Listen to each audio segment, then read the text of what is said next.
De par leur forme et leur taille, les salles de spectacle peuvent rencontrer des problèmes quant à la répartition du son dans l'espace. Pour pallier à ce problème, on dispose des diffuseurs acoustiques en certains points de la salle. Ils permettent une meilleure diffusion du son. Mais la diffusion, c'est quoi? La diffusion acoustique définit la réflexion du son sur une paroi dans différentes directions de l'espace. Les diffuseurs vont donc répartir le son dans l'espace.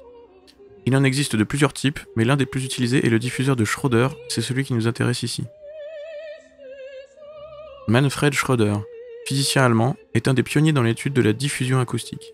Il a mis au point un système de cavités de différentes profondeurs permettant de maîtriser la répartition du son dans l'espace. Ça m'a l'air compliqué tout ça.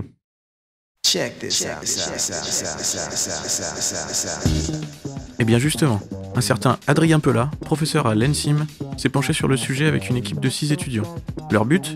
Étudier la diffusion, et plus particulièrement les diffuseurs de Schröder, sous différents aspects, théoriques, simulés et expérimental. Les 3 études ayant été menées sur un diffuseur donné afin d'avoir des résultats comparables. Après une phase de recherche, nous avons repris les équations de Schröder afin de déterminer les directions principales de diffusion. Une fois entré dans un logiciel de calcul, voici à quoi ressemblent les diagrammes obtenus. Chaque point représente un lobe de diffusion, donc une direction privilégiée pour la propagation du son.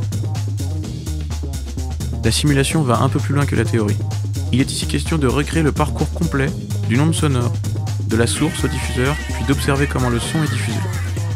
La méthode utilisée part de l'équation de propagation d'une onde, afin de calculer la vitesse et la pression acoustique à chaque instant et à chaque point de l'espace. Des micros, virtuels, comme l'onde et le diffuseur, récupèrent le champ diffus afin de tracer le diagramme polaire. Pendant que tout le monde calcule les codes, d'autres ont construit un diffuseur et mis en place un système pour mesurer la diffusion. La source est située au-dessus du diffuseur à 90 degrés, tandis que l'on déplacera les micros le long d'un arc.